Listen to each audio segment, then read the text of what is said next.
तो एक बार कल का बहुत 5 मिनट के अंदर अपन ऐसा करते हैं, रिवाइज कर लेते हैं, है ना। सबसे पहले अपन ने पढ़ा नंबर्स क्या होते हैं। तो अपन ने एक तो पढ़ा नेचुरल नंबर्स, प्राकृतिक संख्या 1 2 3 4 5 से लेकर कहाँ तक जाएगी, इनफाइनाइट तक, अनंत तक जाएगी, ठीक है। इसके बाद पढ़ा था आपने होल नंबर, पूर्ण संख्या है, वो कहाँ से स्टार्ट होती है, 0 से, 0 1 2 3 4 5 कहाँ तक, अनंत तक। फिर देखता है इंटीजर से पूर्णांक, इसका नोटेशन क्या था, z या i।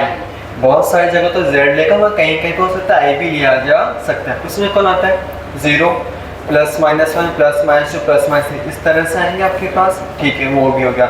इसके बाद क्या पढ़ा था आपने, परिमेय संख्या, रेशनल नंबर, किस तरह से था, p/q। p कहाँ से आता है, इंटीजर में से आता है, सही है ना, और q नेचुरल नंबर से आता है। अब देखो जैसे आपने लिखा q नेचुरल नंबर से आता है, तो q नॉट इक्वल टू 0 में लिखने की आवश्यकता ही नहीं पड़ी।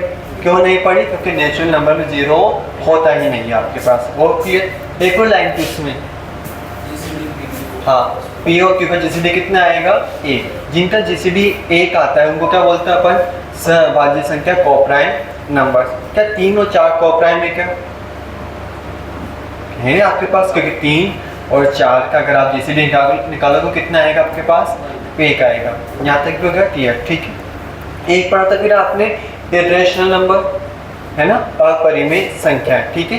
जैसे क्या होता है उसमें √2 आता है, √3 आ गया, या एक यूलर कांस्टेंट e, एक पाई, और जो लॉग वाली वैल्यू आती है ना, जैसे कि उदाहरण के तौर पर बात करें, जैसे पहले अपन बात करते हैं log 1 की वैल्यू क्या होती है, 0। 0 किस में जाएगा, परिमेय में या अपरिमेय में, परिमेय में। क्यों, अरे ये तो पूर्ण संख्या है ना। आपने कल ये लिखा था ना कि नेचुरल नंबर सबसेट किसका होता है, w का, w subset z subset q। तो कोई एलिमेंट यहाँ पर है तो q में जाएगा या नहीं जाएगा, जाएगा। तो 0 क्या होगा, परिमेय होगा, रेशनल होगा। अच्छा, अगर मैं बात करूँ इसकी वैल्यू कितनी आएगी, 1 आ जाएगी। तो ये परिमेय होगा, अपरिमेय, रेशनल इरेशनल, रेशनल होगा, परिमेय होगा आपके पास, क्लियर है। अब जैसे कोई दूसरी वैल्यू ले लिया आपने, जैसे मान लो log 10 2 ले लिया, तो ये जो वैल्यू आएगी ना, ये क्या होगी, अपरिमेय होगी, ठीक है, ये ध्यान रखिएगा। जैसे 0 1 2 3 4 ऐसा आएगा तब तो क्या होगा, रेशनल होगा। तो इस तरह की कोई फॉर्म आती है log 10 2 या log 10 3, ये सारे के सारे क्या आएंगे, अपरिमेय में, इर्रेशनल में काउंट होंगे आपके पास, क्लियर है। अब क्यों हो रहे सब काउंट, देखिए इधर, जैसे मैं बोलूँ log 10 100 कितना आएगा बताइए, 2 आएगा आपके पास, ठीक है। ये 2 क्यों आता है, क्योंकि 10 की घात 2 लगाने में कौन आता है, 100। तो ये 100 होता है, 10 की घात 2 करने पे 100 आता है। अब इसके अगर मुझे जनरल फॉर्म लिखनी, जैसे log a b बराबर क्या है मेरे पास, c आया। तो देखिए इसके ऊपर ये वाली पावर लगेगी, तो a के ऊपर कितनी पावर लगेगी, c, तब कौन आएगा, b आएगा। अब यही चीज़ आप यहाँ पर अप्लाई करो, जैसे सॉरी अभी तो अपने पावर ही नहीं है इसकी, तो क्या बोलते हैं, सी। लगभग इसकी वैल्यू कितनी थी, 0.3 के आसपास होती है लगभग। पावर तो 3 के ऊपर लगेगी, रुकिए ना, नहीं नहीं नहीं नहीं नीचे का तो बेस है ना सर, नहीं नहीं ऐसा नहीं होगा। देखिए इधर log बेस 10 ले लिया आपने, यहाँ पे क्या ले रखा है, 100 ले रखा, तो कितना आता है, 2 आता है। ये तो क्लियर है। अब एक चीज़ बताते हैं, ये वाली चीज़ भी सही है या गलत लिखी है, सही, तो इससे यही बनेगा आपके पास, है ना।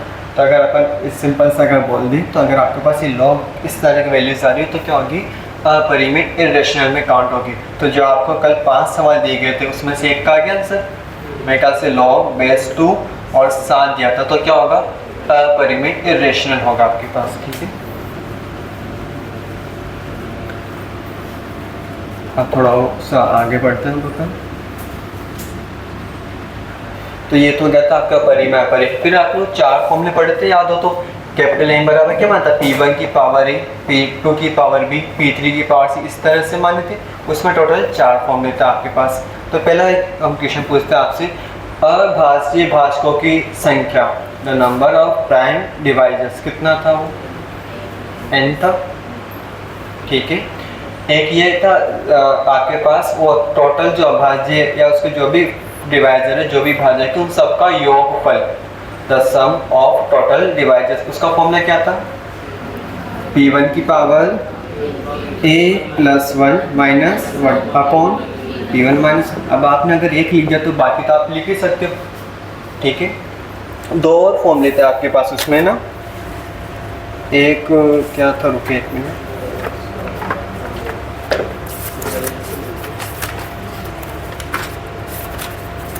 इधर गया आपका formula.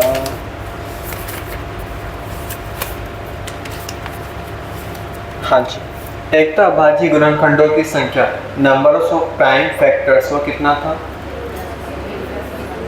a plus B plus सी करके कहाँ तक था, वो n तक था उसमें।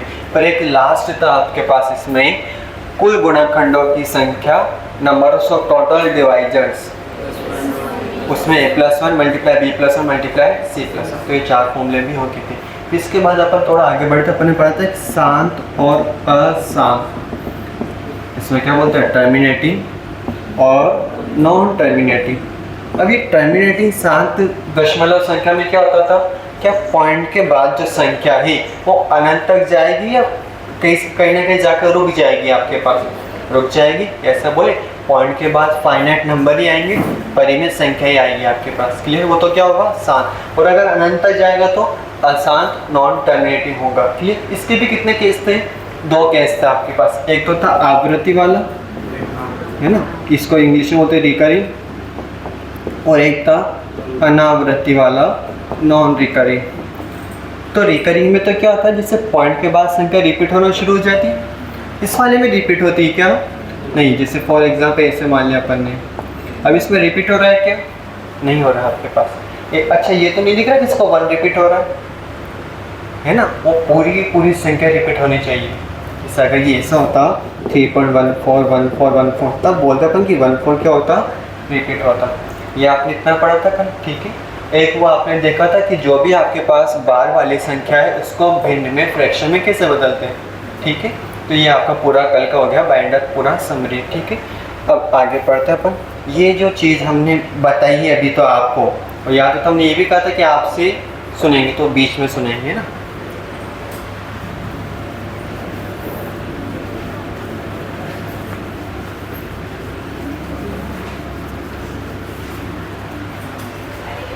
जो आपको क्वेश्चन दे गए थे डीपीपी वाले, सबसे लास्ट में डिस्कस करेंगे अपन, है ना, लगभग 9:50 के आसपास। अब कुछ चीज़ें अपनी बाकी रह गई थी, उनको पढ़ लेते हैं अपन जल्दी जल्दी। एक आ रहा फिर भिन्नों का एलसीएम। और सुनो, हिंदी मीडियम वाला एलसीएम मतलब समझ से जाओगे ना, लघुत्तम समापवर्ती पूर्णांक, शॉर्ट फॉर्म लिख दें, ठीक है। तो ये हो गया एलसीएम ऑफ, क्या बोलते हैं, फ्रैक्शन। तो यहाँ लिखते हैं अपन भिन्नों का एलसीएम। देखो कैसे निकालते हैं, अंशों का एलसीएम अपॉन हरों का एचसीएफ। इंग्लिश में कन्वर्ट करें तो LCM of numerator and HCF of denominator. लिख लीजिए आप ये फॉर्मूला।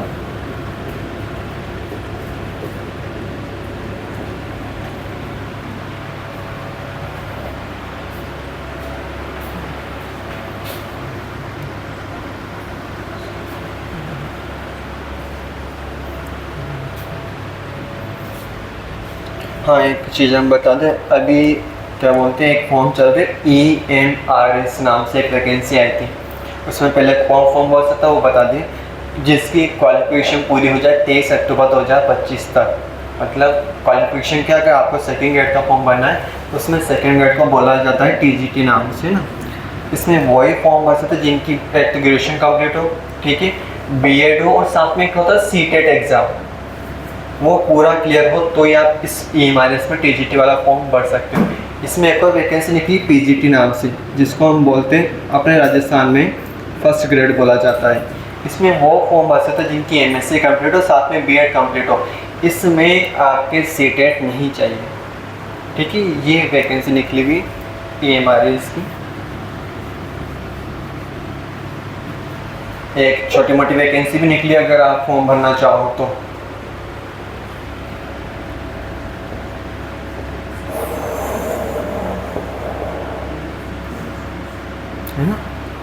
आप सबको पता है छोटी मोटी हम क्यों बोलते हैं इसको, पुरानों वालों को तो पता ही कम से कम। ठीक है, ये लिख लिया आपने फॉर्मूला। अब देखिए इसका एक एग्जाम्पल कैसे अप्लाई करेंगे हम ये फॉर्मूला। जैसे अपन ले लेते सिंपल सा 3/4 और 5 ऐसा करो 12 का क्या निकालना है आपको, एलसीएम निकाल। न्यूमरेटर और अंश कौन होते हैं जो ऊपर आते हैं, डिनोमिनेटर हर कौन होते हैं जो नीचे आते हैं। अगर हम अपन को इसका एलसीएम निकालना तो ऊपर कौन आ रहा है 3 और 5, तो 3 और 5 का तो हम क्या लेंगे एलसीएम, और नीचे वालों का एचसीएफ। अच्छा एक और चीज़, ये एचसीएफ वही जिसको अपन जीसीडी बोलते हैं, महत्तम समापवर्ती पूर्णांक। बस क्या होता है जो किताबें हैं 12 के बाद उसको जीसीडी बोलते हैं सारे के सारे, और 12 के पहले ज़्यादा किताबों में आपको क्या लिखा मिलेगा एचसीएफ। दोनों सेम टू सेम है, कोई फर्क नहीं है। और एचसीएफ किसका आएगा 4 का, और हाँ 3 और 5 का एलसीएम बताइए जल्दी से। 15 आ जाएगा, 15 आपके पास, और 4 और 12 का एचसीएफ 4, तो ये आ गया इन दोनों का एलसीएम। आसान है, ठीक है। तो ये लिख लीजिए छोटा सा एग्जाम्पल।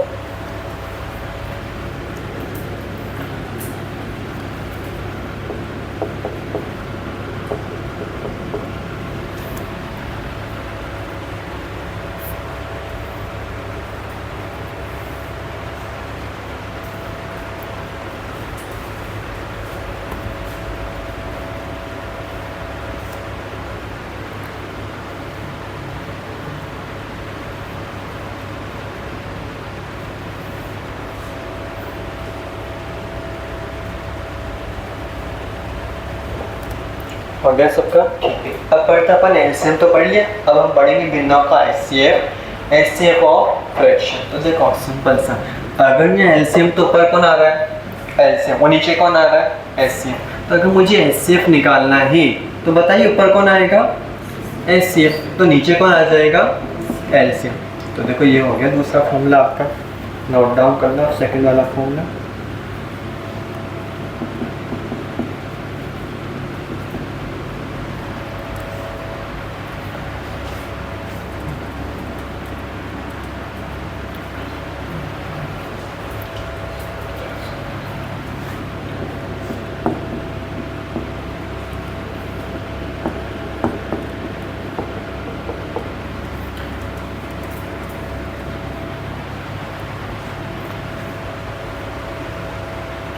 अच्छा इसको सॉल्व कर सकते क्या, ये वाला फॉर्मूला लगा के सॉल्व करके बताइए क्या आंसर आ रहा है आप सभी का।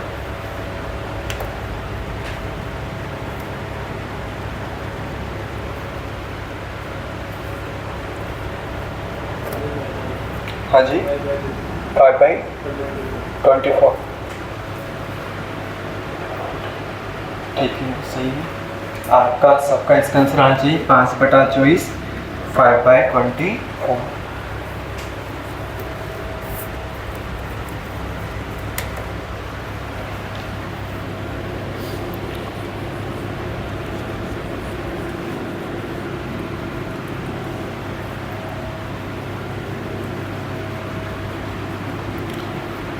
आगे सबका आंसर उसका नाम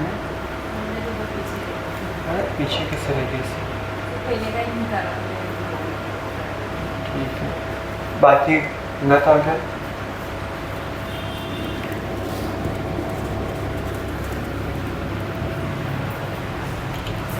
अब एक सवाल करते हैं अपन, क्वेश्चन ही बोल दीजिए आप। तो क्वेश्चन नंबर कौन सा आएगा, देखो एग्जाम्पल में हो सकता है नंबर रिंग हर टॉपिक के अलग अलग रहे, मगर आप पूरा एक चैप्टर में क्वेश्चन नंबर की सीक्वेंस सेम रखेंगे।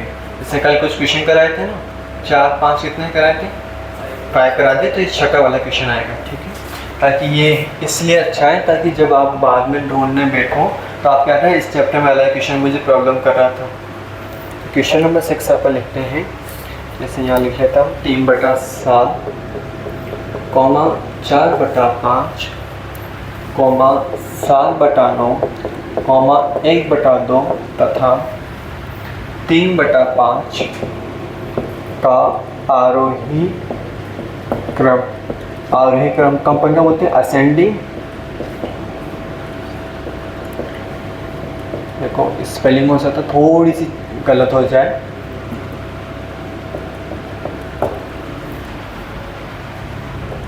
पहला ऑप्शन लिखते हैं 4/5, 7/9, 1/2, 3/5, 3/7। सेकंड लिखते हैं अपन 3/7, 1/2, 3/5, 7/9, 4/5। थर्ड ऑप्शन है 3/7, 3/5, 1/2, 7/9, 4/5। फोर्थ है 4/5, 7/9, 3/5, 1/2, 3/7।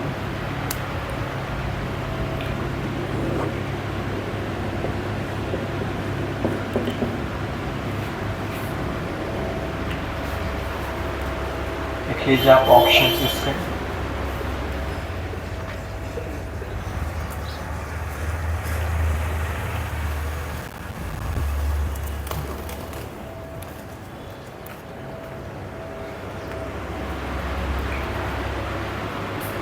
देखिए आप सबने, नहीं हम बताएंगे, आपको सॉल्व नहीं करना है ना, हम बता रहे हैं आपको।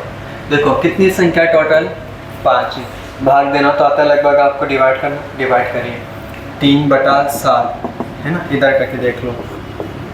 अभी भाग नहीं जाएगा तो 0 पॉइंट, इसमें कितनी बार जाएगा 4 बार, ठीक है। कितना बचेगा 2, इसमें कितनी बार जाएगा, सॉरी 2 बार जाएगा। इसकी वैल्यू लगभग आएगी 0.4, बस 2 डिजिट निकालो, ज़्यादा मत निकालना।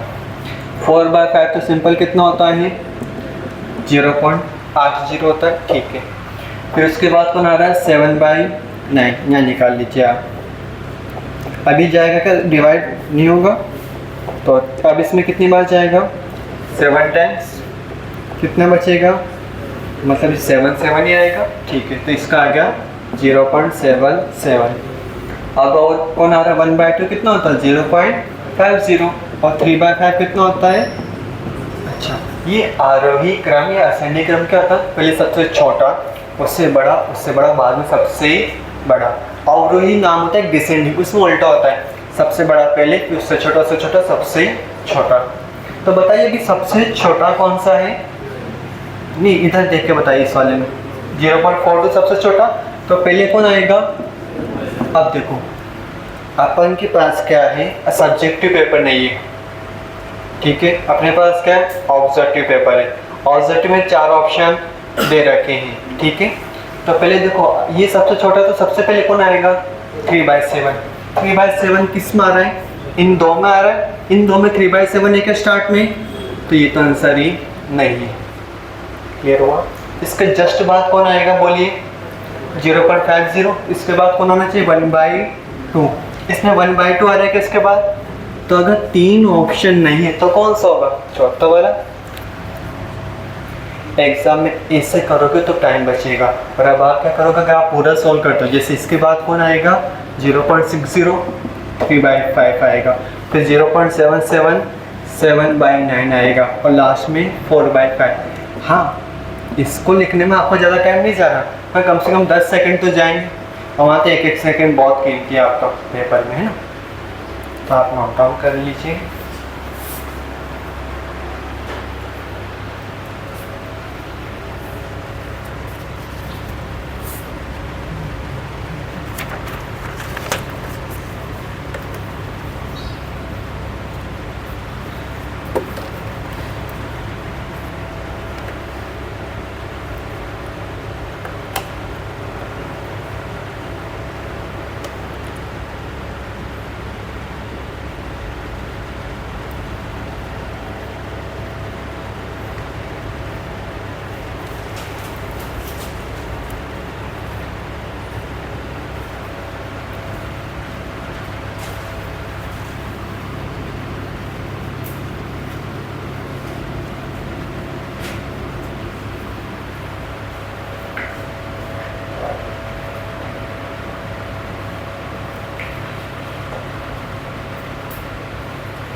किया आपने।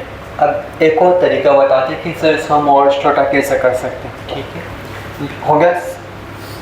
नहीं लिख लीजिए। देखिए बाकी जिससे मैंने मान ली 2 स्टेप ही निकाले केवल, है ना। 3/7 कितना आया था मेरे पास? 0.42 और 4/5 कितना? 0.80। कौन से ऑर्डर में जमाना है? आरोही ऑर्डर असेंडिंग, मतलब सबसे छोटा पहले उसके बाद सबसे बड़ा।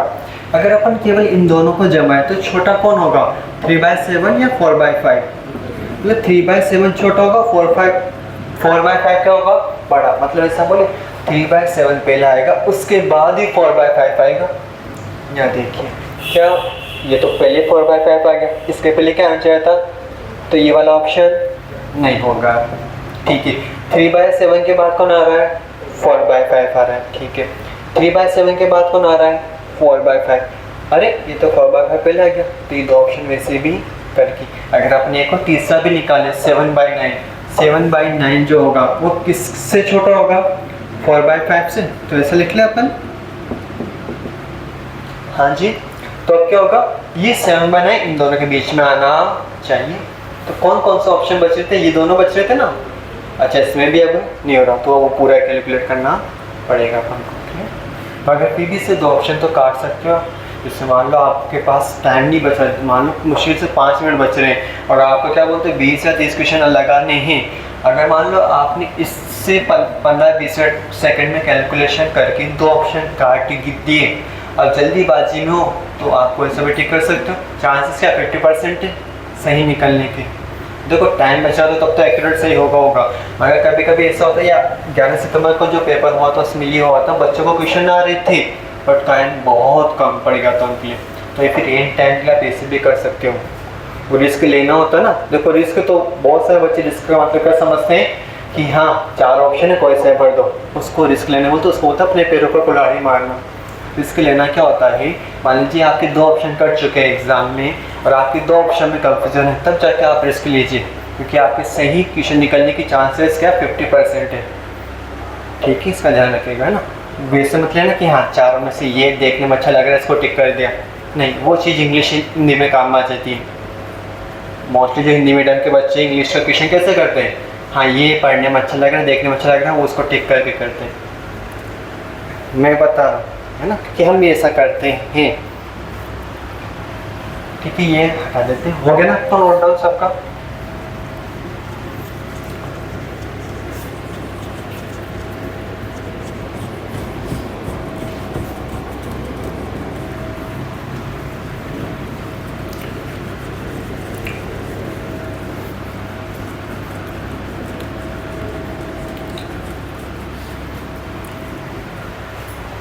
अब देखो आपने जैसे कल पढ़ी थी एक तो शांत दशमलव संख्या,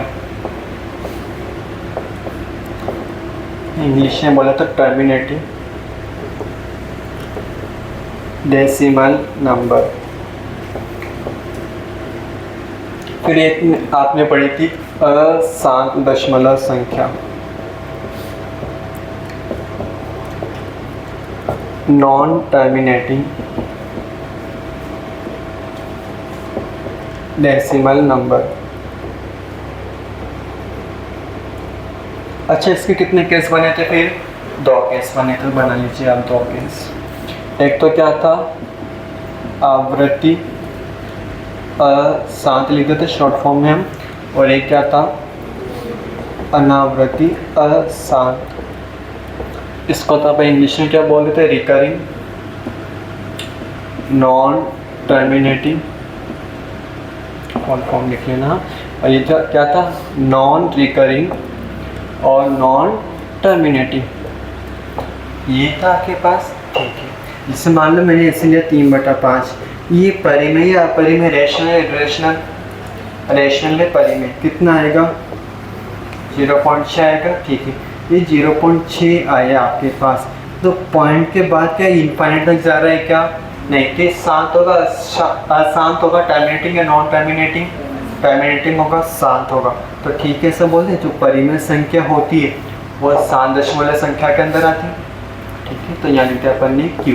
अच्छा, अगर Q आ रहा है तो हमें बताइए क्या N भी आएगा क्या? Natural number.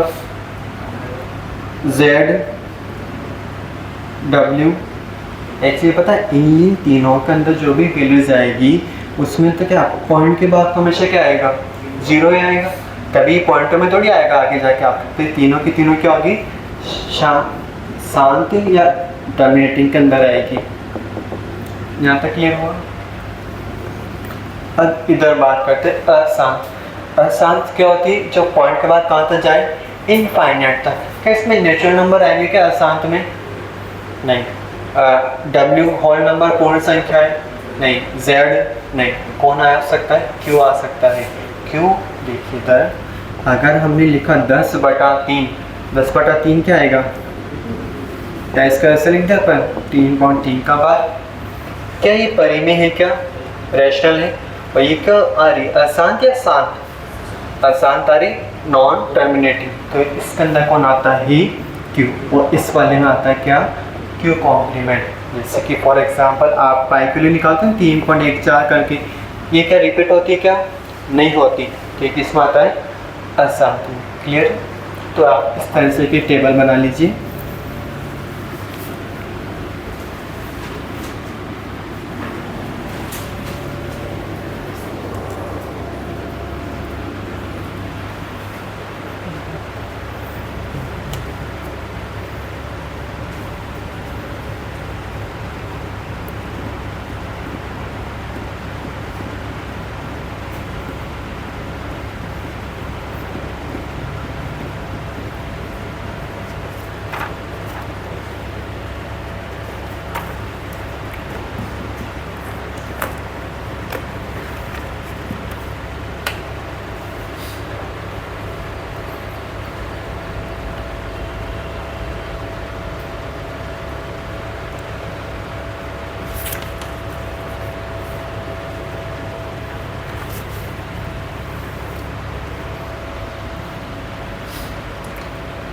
हो गया आपका, बन गया, ठीक है।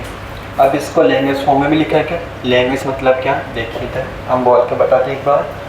जो अशांत या ऐसे बोले जो अनावृत्ति अशांत दशमलव संख्या होती है वो अपरिमेय होती है। Non recurring non terminating numbers are irrational. ऐसे लैंग्वेज करके भी लिखा है या इससे समझ जाओगे।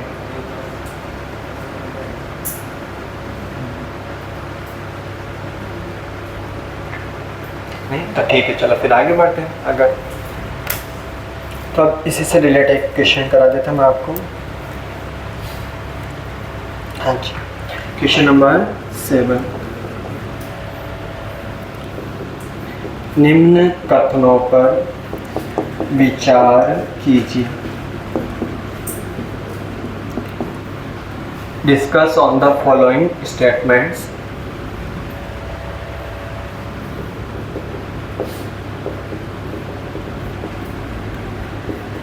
प्रत्येक वास्तविक संख्या या तो परिमेय होती है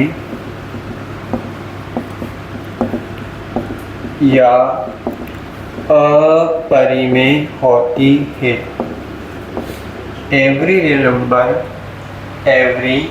नंबर आर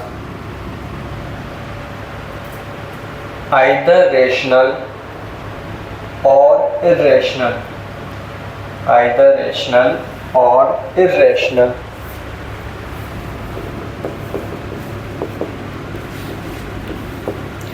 द्वितीय कथन लिखना, पाई एक अपरिमेय संख्या है। Pi is an irrational number. Pi एक अपरिमेय संख्या है। Pi is an irrational number.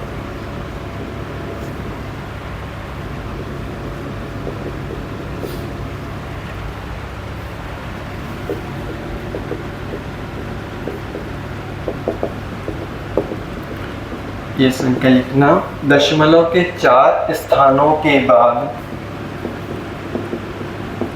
शांत हो जाएगी। ये नंबर लिख लीजिए, 4 की पावर क्यूब अपॉन 2 की पावर 4 इंटू 5 की power 3 is terminating after 4 place of decimal। is terminating after 4 place of decimal।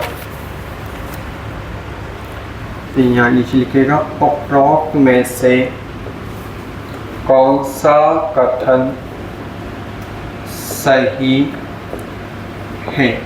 उपरोक्त में से कौन सा कथन सही है। ऑप्शन फर्स्ट, सेकंड और थर्ड सभी। सेकंड ऑप्शन केवल फर्स्ट तथा थर्ड। थर्ड ऑप्शन केवल फर्स्ट और सेकंड। और फोर्थ ऑप्शन केवल सेकंड तथा थर्ड।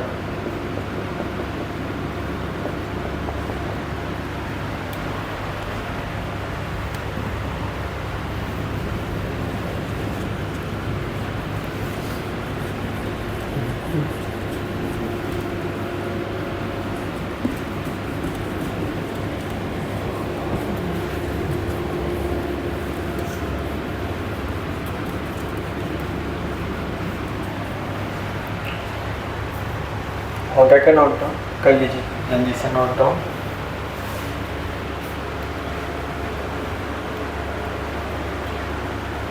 तो पहला कथन क्या बोला, जो भी रियल नंबर है वो परिमेय या अकृत। ये बात सत्य है या असत्य है, ट्रू है रॉन्ग है।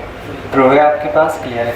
एक को चीज़ ध्यान रखिएगा, आज जब आप पेपर कर रहे हो तो आपका ऑफलाइन मोड पर होता है पेपर, आप पेन यूज़ कर सकते हो। जो आप पेपर पढ़ रहे हो तो इस पर 2-3 बार अंडरलाइन कर देना क्या पूछ रहा सही है, क्योंकि आजकल आरपीएससी अगर ऐसे कथन देता है तो 10 क्वेश्चन आ रहे हैं इस तरह के, साथ में तो बस सही नहीं है ना। तो ध्यान रखना, इस पर अंडरलाइन कर लेना, सही है दे रखा है, सही नहीं है दे रखा है। तो पहला कथन सत्य है तो पहला तो आंसर में आएगा। तो देखिए इसमें से किसमें फर्स्ट वाला नहीं आ रहा है, फोर्थ, तो फोर्थ वाला डिस्कार्ड कर दे अपन, तो ये तो आंसर नहीं बनेगा। सेकंड देखिए, पाई एक अपरिमेय, क्या पाई इरेशनल होता है, तो सेकंड वाला भी क्या है, ट्रू, तो सेकंड भी आएगा। ठीक है, इसमें सेकंड आ रहा है क्या, नहीं आ रहा, तो ये वाला भी आंसर नहीं। अब इसको सॉल्व कर लेते हैं अपन। देखिए इधर 4 की पावर 3 बटा 2 की पावर 4 इंटू 5 की पावर 3, क्या इसको हम ऐसा लिख दे क्या है। ठीक है, 4 की पावर 3 कितना होता है, 64 होता है, 64 बटा 2 32। ये 2 की पावर 3 5 की पावर 3 कैसे, 2 इंटू 5 की पावर 3 करके, 2 इंटू 5 क्या होता है 10 की पावर 3, क्या बनेगा, आगे इसको सोल्व करोगे तो क्या बनेगा 0.0, सही। दशमलव के 4 स्थानों के बाद शांत हो जाएगी।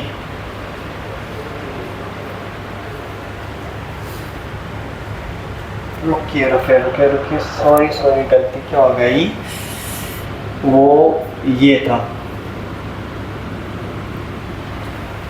थोड़ा सा, 4 की पावर 3 ही था, 43 था ना, थोड़ी सी गलती हो गई अपन से। तो देखिए फिर इधर, हाँ 43/2 कितना आएगा आपके पास। देखो एक और चीज़ देखिए, 43/2 निकालना, तो 43 से जस्ट छोटी इवन संख्या 42 बटा 2 21 होता है, तो 21 पॉइंट क्या हो जाएगा 5। 21.5 बटा ये क्या बनेगा 2 इंटू 5 की पावर 3, 21.5 10 की पावर 3, 10 की पावर 3 कितना होता है 1000, तो ये कितना आ जाएगा 0.0। तो देखो पॉइंट के बाद कितने डिजिट आ रहे हैं 4, क्या इनफाइनाइट तक जा रहा है क्या, नहीं। तो ये लाइन सत्य है या असत्य, ट्रू या फॉल्स, सत्य फॉल्स, तो ये भी, तो कौन सा आ जाएगा फर्स्ट वाला। नोट डाउन कर लीजिए आप जल्दी से इसको।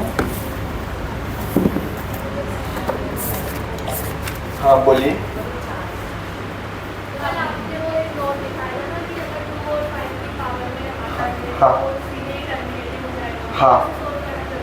हाँ देखिए इधर एक्चुअली क्या है, यहाँ पे एक लाइन दे रखी है दशमलव के 4 स्थानों के बाद। मैं भी पूछूँ दशमलव के 5 स्थानों के बाद होता तो तो जो आपने कल नोट में लिखा था, क्या अगर डिनोमिनेटर हर में 2 और 5 की घात आए केवल, तो क्या होता है, 7 होता है। मगर यहाँ पे क्या चेक करना था, 4 स्थानों के बाद होना चाहिए, इसलिए पूरा सॉल्व करा हमने। और ये क्वेश्चन पूछा गया था आरपीएससी ने सेकंड ग्रेड के अंदर, जिसका एग्ज़ाम 30 दिसंबर 2024 को हुआ था, संस्कृत डिपार्टमेंट वाला।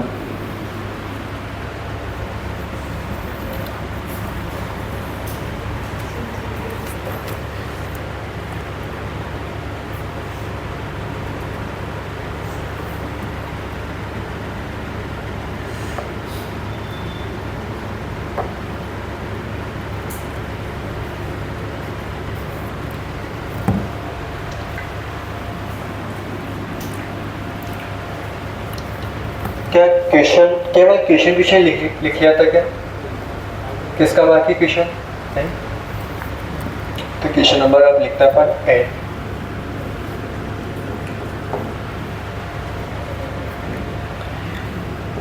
एक परिमेय संख्या का दशमलव प्रसार नहीं हो सकता ही। इंस्टीट्यूट वाला आपने लिख लिया ना, तो लिखिए क्वेश्चन आप, decimal representation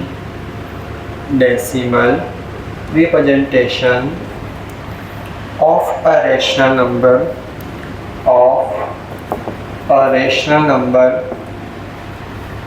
can not be. उसमें आप फर्स्ट लिखिए non terminating and recurring.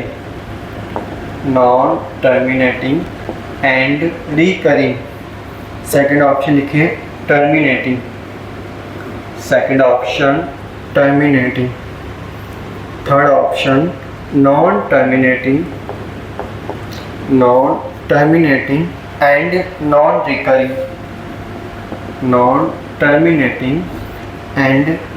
Recurring, और फोर्थ ऑप्शन लिख लीजिए टर्मिनेटिंग एंड नॉन रिकरिंग।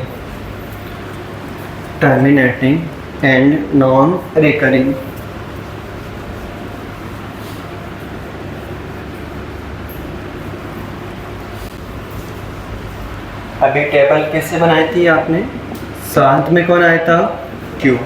साथ में कितने केस बने थे, 2 केस, एक तो रिकरिंग वाला और एक नॉन रिकरिंग वाला। इसमें कौन आता है, इसमें क्यू। हाँ जी बताइए कौन सा option, first second third fourth. Third वाला आ जाएगा आपके पास, क्यू आ जाएगा थर्ड वाला, क्योंकि जो आसान अनावृत्ति होता है, नॉन टर्मिनेटिंग नॉन रिकरिंग, उसमें कौन आता है, इरेशनल आता है, रेशनल परिमेय नहीं आता है। कौन सा वाला आएगा, थर्ड। देखो इन दोनों में तो शांत आ रहा है टर्मिनेटिंग, और शांत में कौन आता है, क्यू। तो ये वाला तो आंसर नहीं बनेगा। अब बचा ये दोनों का केस, ठीक है, ये तो चीज सेम है, केवल का फर्क हो रहा है। अच्छा ये अशांत का को नाम होता है अनावसानी, जो अशांत होता है ना, ये लिखा दिया होगा ना कल हमने, इसका एक नाम कौन होता, इंग्लिश में तो सेम ही नॉन टर्मिनेटिंग। अब आवृत्ति अनावृत्ति, तो आवृत्ति जो होता है रिकरिंग वाला, उसमें भी कौन आता है, क्यों। तो ये वाला भी कौन सा बचेगा, थर्ड। अब बताइए कितना सिंपल क्वेश्चन है, आपको सॉल्व भी नहीं करना, केवल आपने जो थ्योरी पढ़ी डायरेक्ट टिक करना है। मतलब मुश्किल से मान लीजिए 20 सेकंड या 30 सेकंड का सवाल होगा मैक्सिमम, पढ़ा डायरेक्ट ऑप्शन टिक करा, कोई सॉल्व नहीं करना था। तो यहाँ इन क्वेश्चन में टाइम बचा सकते हो। ये क्वेश्चन अभी आया था, अभी मतलब आरपीएससी सेकेंड ग्रेड में, जो अभी 11 सितंबर को हुआ है 2025 में।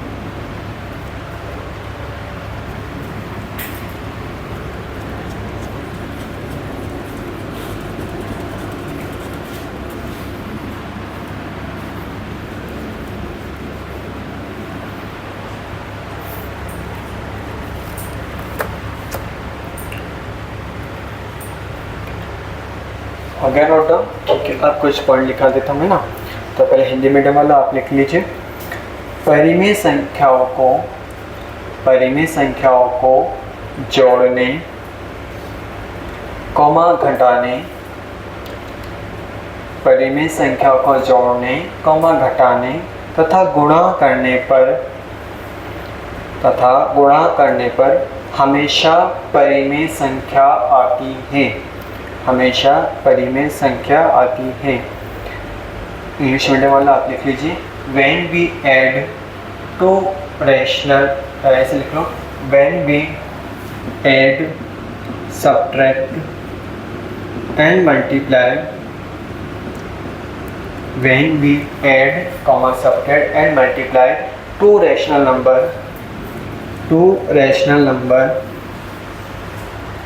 then we will get always a rational number. तो हिंदी वाला क्या बोला गया इसमें, अगर दो परिमेय संख्या है उनको जोड़ दिया जाए, माइनस करें, मल्टीप्लाई करें, हमेशा क्या आएगा, परिमेय आएगा, रेशनल ही आएगा आपके पास। ठीक है, आगे लिखना फिर अगला हिंदी मीडियम वालों, दो परिमेय संख्याओं को भाग देने पर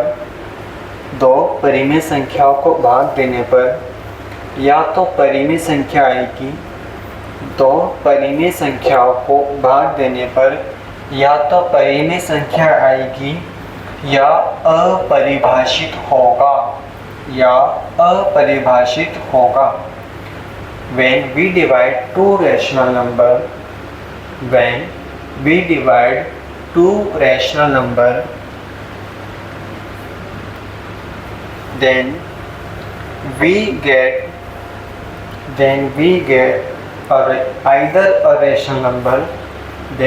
get either a rational number or indeterminate form।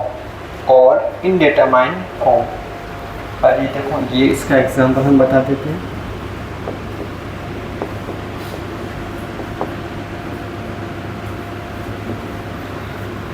इसे एग्जांपल के तौर पर हमने ए की वैल्यू क्या ले ली, 2, या ऐसा बोले पी की वैल्यू ले ली 2, क्यू की वैल्यू क्या ले ली 7। ये पी बाई क्यू होता है आपके पास।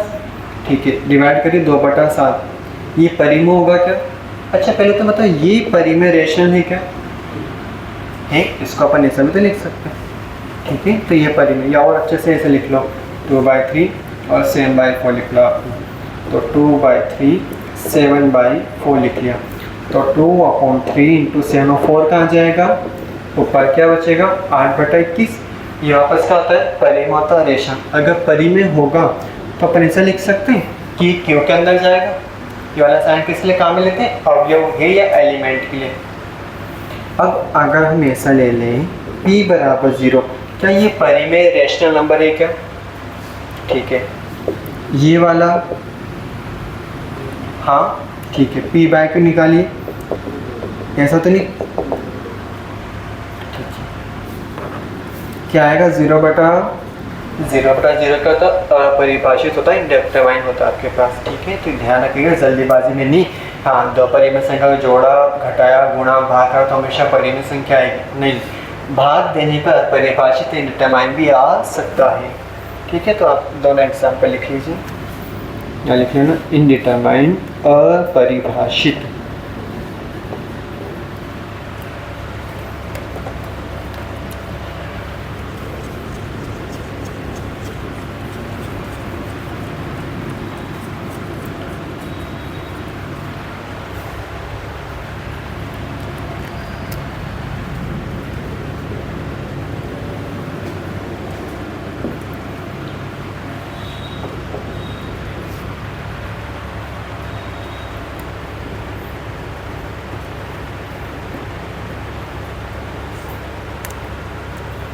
हो गया, लिख लीजिए आराम से।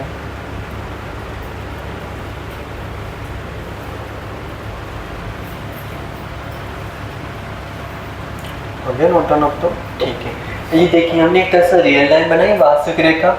अगर वास्तविक रेखा पे जिससे मान लीजिए यहाँ पर आ रहा है 2/3, 2/3 लगभग क्या होता है 0.66 के आसपास ही होता है। ठीक है, और यहाँ मान लीजिए कोई आ रहा है आपके पास थोड़ा सा बड़ा, मान लो 4/3, लगभग कितना होता है 1.33 के आस, मतलब ये 12 लगता है ना। एक चीज़ बताइए, ये हमने दो संख्या मानी है, ये परिमेय रेशनल नंबर है क्या? है। ठीक है, एक चीज बताओ, इसके बीच में जो ये वाला गैप है इसमें कितने नंबर्स आ रहे हैं? 1 2 3 4 5 कितने आ रहे हैं? इनफाइनाइट, अनंत आ रहे हैं। ठीक है, क्योंकि जैसे मान लो अपन ये वाला ले, अगर इसको जूम आउट करेंगे तो इसमें भी कितने आएंगे? अनंत एलिमेंट आएंगे। अच्छा, अनंत आ गए तो अनंत नंबर कौन से हैं? परिमेय या अपरिमेय या रियल नंबर है? रियल नंबर है। ठीक, रियल नंबर में कौन आता है? परिमेय भी आता हो, अपरिमेय, रेशनल और इरेशनल दोनों आता है। तो ये जो आपने दो रेशनल नंबर माने हैं, इनके बीच में अनंत परिमेय संख्या होगी, इनफाइनाइट रेशनल नंबर होंगे। सेम उल्टा भी कर सकते हो। कैसे? जैसे कि देखिए इधर मैंने यहाँ मान लिया √2 मान लिया, यहाँ पर क्या मान लिया? √3 मान लिया। √2 के लिए लगभग 1.4 के आसपास होती है, इसकी 1.7। इसके बीच में भी कितनी आएंगी? अनंत अपरिमेय संख्या, इनफाइनाइट इरेशनल नंबर। और इसका प्रूफ था आपके बीएससी सेकेंड ईयर एनालिसिस का चैप्टर 2 का अंदर था, लास्ट में जाके, है ना। तो अब हिंदी में लिख लीजिए, पहले हिंदी मीडियम वालों आप लिख लीजिए, दो परिमेय संख्याओं के मध्य, दो परिमेय संख्याओं के मध्य अनंत परिमेय संख्या, दो परिमेय संख्याओं के मध्य अनंत परिमेय संख्या विद्यमान होती है। Infinite rational number, infinite rational number exist, infinite rational number exist in between two rational number, in between two rational number. तो ये हमने परिमेय पे लिखा है, सेम आप अपरिमेय इरेशनल पे लिख सकते हो, बस परिमेय परिमेय की जगह लिखना, अपरिमेय अपरिमेय, रेशनल रेशनल की जगह इरेशनल इरेशनल लिखना है।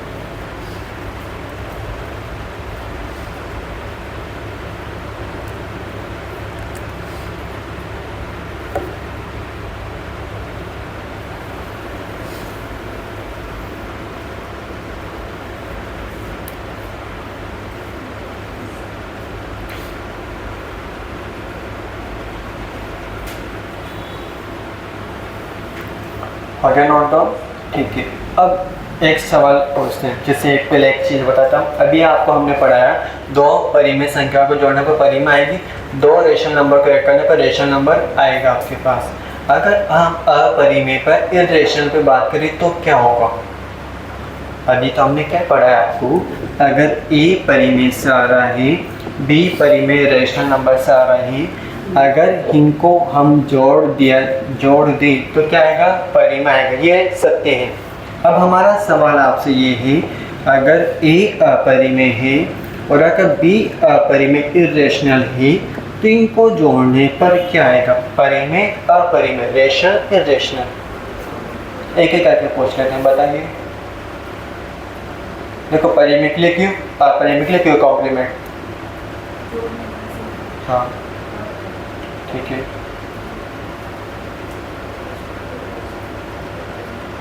सारा परिमेय दोनों ऑप्शन।